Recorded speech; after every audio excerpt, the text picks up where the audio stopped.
killer.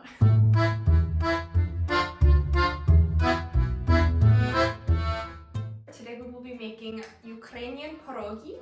Shout out to my mom's friend Lydia from Winnipeg, who resurrected this recipe and sent it over to us. All that we need is 1 cup of water, 1 egg, and some flour.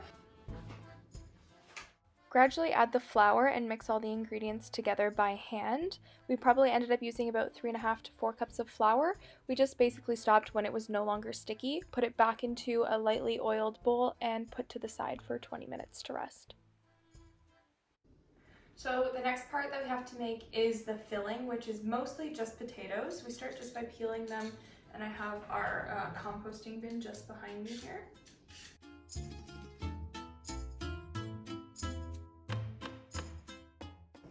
Alright, so the next part of this pierogi making montage is to take the potatoes that we just peeled and start to put these into a pot of boiling water. Ow!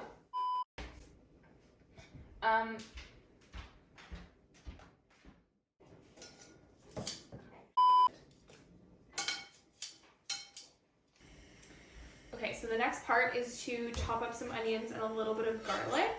I'm going to start with the garlic first because I know it's not going to make me cry.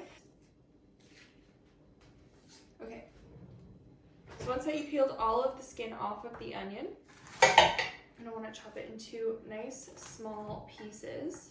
Maybe I should be cutting on this part so it's not so noisy. Now my perfect onion has squished itself off.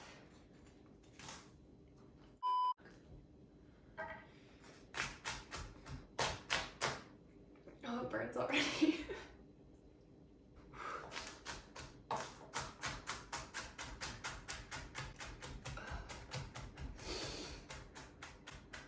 Okay, it's burning. Oh, I can't even look at it, it hurts so much. Hopefully I'm cutting something.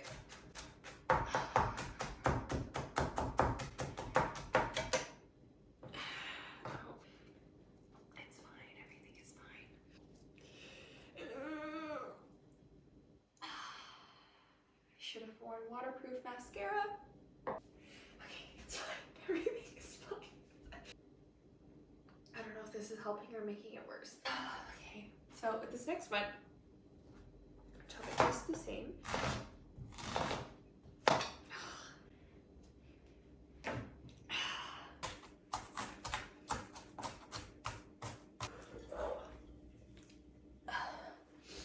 I think that this is a really great look for me. I don't know if I should even bother washing my face at this point, or we should just go for the all-natural, all-encompassing cooking look that this has bestowed upon me.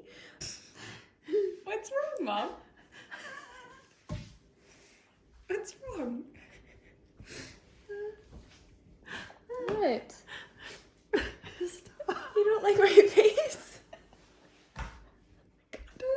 So the next thing we do is we just take the garlic and we take the shell or the skin off of it. So then we take this tool called a garlic press. You load it up and you squish it, and then the garlic.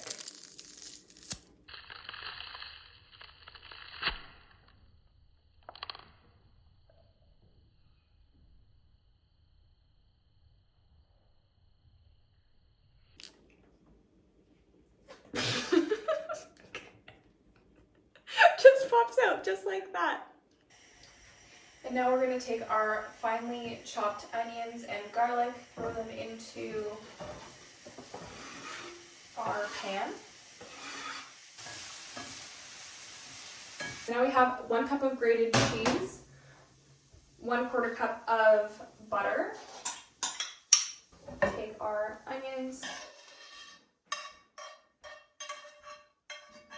Mashing all of these potatoes was definitely an arm workout. However, with the amount of cheese and everything that we put into them, probably still have to work out after this.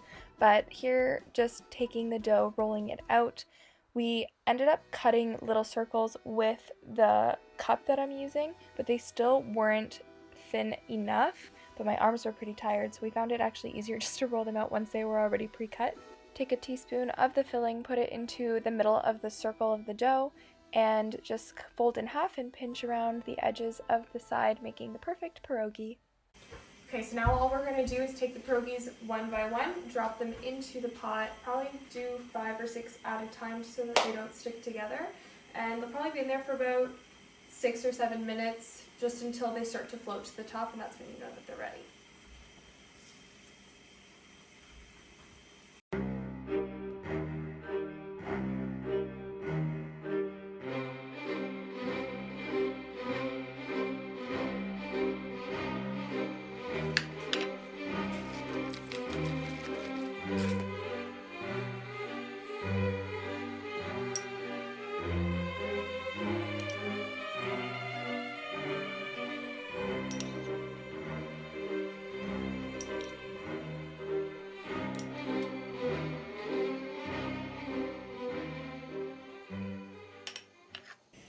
Alright everyone, thank you so much for watching this video. I hope that you had a lot of fun and enjoyed it. I would say this was a very labor-intensive process. Probably won't do this every week, but it definitely was fun to do, or something to do once in a while.